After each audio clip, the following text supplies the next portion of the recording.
আসসালামু আলাইকুম, আমি সাদিয়া আফরিন। নতুন একটি ভ্লগে সবাইকে ওয়েলকাম করছি। আশা করছি আপনারা সবাই ভালো আছেন। আলহামদুলিল্লাহ, আমরাও ভালো আছি।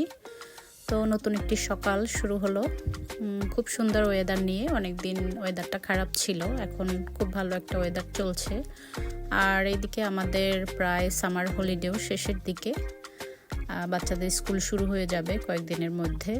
তো আমাদের টুকটাক প্রিপারেশন চলছে স্কুলের জন্য। বাচ্চাদের কিছু কাপড় কেনা হয়েছে আর কিছু বাকি আছে, সেগুলো করছি। আর এদিকে সকাল থেকে টুকটাক গুছিয়ে নাস্তা করে আমি একটু রান্না করব।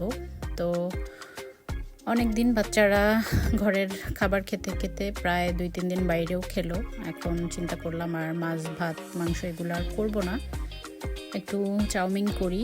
অনেক দিন থেকে খেতে চাচ্ছিল, তো কয়েকবার মেহমান এসেছে, এই জন্য চেঞ্জ করে করে আমাদের দেশি খাবারই করা হয়েছে। তো আমি একটু চিকেন চাউমিন করছি। তো আমি প্রথমে চিকেনটাকে আগে ভেজে নিচ্ছি। চিকেন দিয়ে চাউমিন করে দিলে বাচ্চারা খেতে খুব পছন্দ করে এবং আমারও ভালো লাগে খেতে। তো যাই হোক, এখানে আমি পেঁয়াজ, আদা, রসুন এবং কাঁচামরিচ এগুলো দিয়ে দিয়েছি, আর সাথে কিছু ক্যাপসিকাম। এটাকে আমি ভালোভাবে কষিয়ে নিচ্ছি। আর অনেক সময় সবজি দিয়েও মাঝে মাঝে করি, আজকে শুধু ক্যাপসিকামটাই ব্যবহার করছি।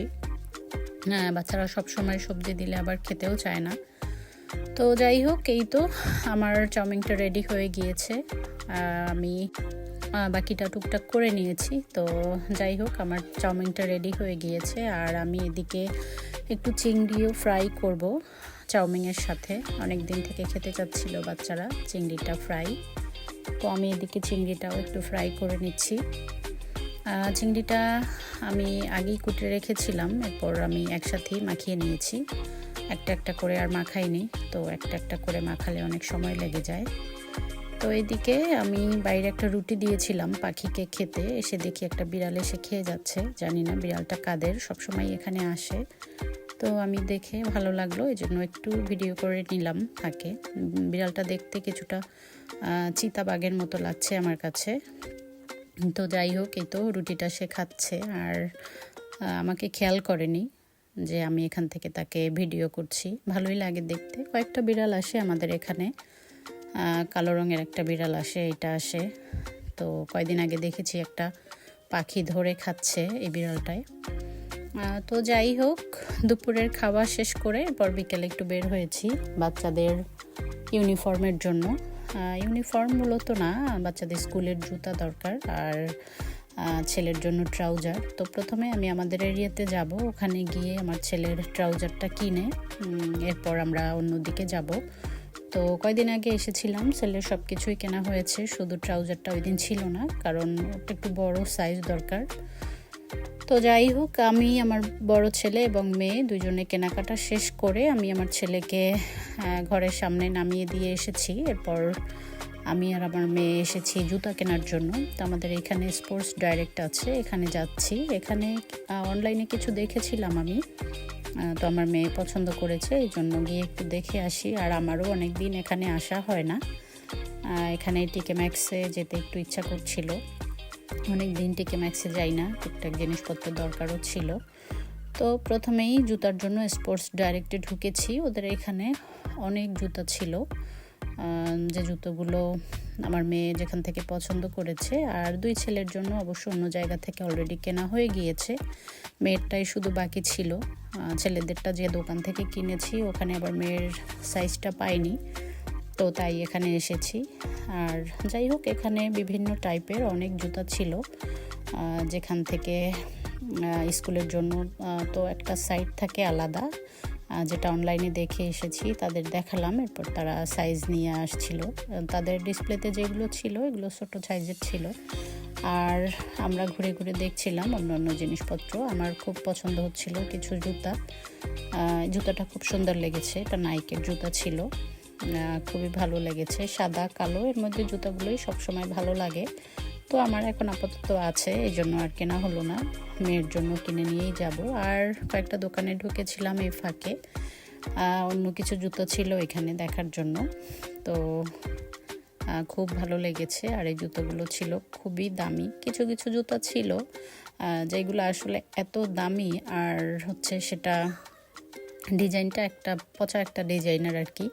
তো এই একটা ছিল, এটা 95 পাউন্ডে আগে ছিল, এখন 70 পাউন্ড। এই জুতাটা বাংলাদেশি টাকার 10,000 টাকা। তো আমি বলছিলাম যে এটা আমাকে ফ্রি দিলেও আমি নিতাম না। এই একটা জুতা, এটাও মনে হচ্ছে অনেক দাম, এটা একেবারে 100 পাউন্ডে।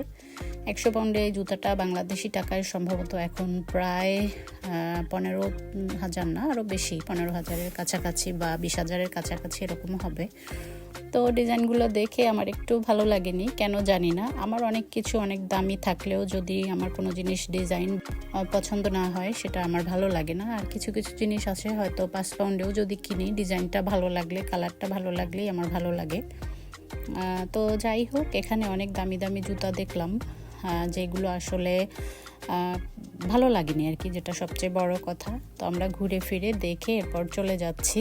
আর সামনে একটা স্লিপার পরলো, আমার একটা স্লিপার কেনার ইচ্ছা ছিল, কিন্তু এটাও দেখি 39 পাউন্ড। এটাও বাংলাদেশি টাকার প্রায় 5,500 টাকা হবে। তো যাই হোক, একবার বেশি স্লিপার ছিল এটা। আর টুকটাক দেখে পর আমরা চলে যাচ্ছি। এখানে ছিল একটা আইসক্রিম ভ্যান, সামনেই বের হয়ে দেখি। তো আমি আর আমার মেয়ে চিন্তা করলাম দুজনে আইসক্রিম খেয়ে যাই, যেহেতু অনেকক্ষণ কেনাকাটা করেছি। তো আমরা দুইজনে দুটো আইসক্রিম চুজ করলাম। আমার এই আইসক্রিমটা খেয়ে ছোটোবেলার কথা মনে পড়ে গেল। এভাবে ছোটোবেলায় এই আইসক্রিমগুলো অনেক খেতাম। আপনারা কেউ খেয়েছেন কি না জানি না এই ধরনের আইসক্রিম। স্কুলে যখন আসতো বক্স নিয়ে মাথায় করে, বক্সের মধ্যে একটা বাড়ি দিয়ে আইসক্রিম বলতো, এবং আমরা এগুলো কিনে খেতাম। খুব ভালো লাগলো, অনেক মজা করে হাঁটতে হাঁটতে খেয়েছি। আর বাসের জন্য ওয়েট করছিলাম, এর মধ্যে বাসও চলে এসেছে। তো বাসের মধ্যে যাচ্ছিলাম আমি আর আমার মেয়ে, আর এদিকে বাস থেকে নেমে বাসার প্রায় কাছাকাছি চলে এসেছি। আজকেও মন্দিরে কোনো অনুষ্ঠান হচ্ছে, জন্মাষ্টমীর অনুষ্ঠান মনে হচ্ছে। তো যেহেতু বাসার কাছেই মন্দিরটা, এই জন্য সব কিছু দেখতে পাওয়া যায়। আর এদিকে বাসায় এসে রাতের জন্য আমি বাচ্চাদের জন্য একটু শর্মা বানিয়ে নিচ্ছি। তো আমি শর্মাটা বানালে ওরা খেতে খুব পছন্দ করে, এই জন্য একটু শর্মা বানিয়ে নিচ্ছি। ডিনারে সবসময়ই আমার ঘরে আলাদা আলাদা রান্না করা হয়, বা বিভিন্ন টাইপের জিনিসপত্র করা হয় আলাদা আলাদা। ডিনারটা আর ব্রেকফাস্টটা একটু ডিফারেন্ট টাইপেরই হয়ে থাকে, শুধু লাঞ্চেই আমরা সবাই একই টাইপের জিনিস খাই। তো যাই হোক, আমি কিছু শর্মা বানিয়ে নিচ্ছি এদিকে। আর ছোট ছেলেকে একটু নুডলস করে দেব, নুডলস খেতে পছন্দ করে, আর ও সবসময় ডিনারে নুডলসটাই খেতে চায়। তো যাই হোক, এই তো আমার শর্মা রেডি। আর আমি আপনাদের কাছ থেকে বিদায় নিয়ে নেই। ভালো থাকবেন সবাই। আমার চ্যানেল ভালো লাগলে লাইক, কমেন্ট এবং সাবস্ক্রাইব করে পাশেই থাকবেন, এই প্রত্যাশায় আজকের মতো বিদায় নিয়ে নিচ্ছি। আল্লাহ হাফেজ।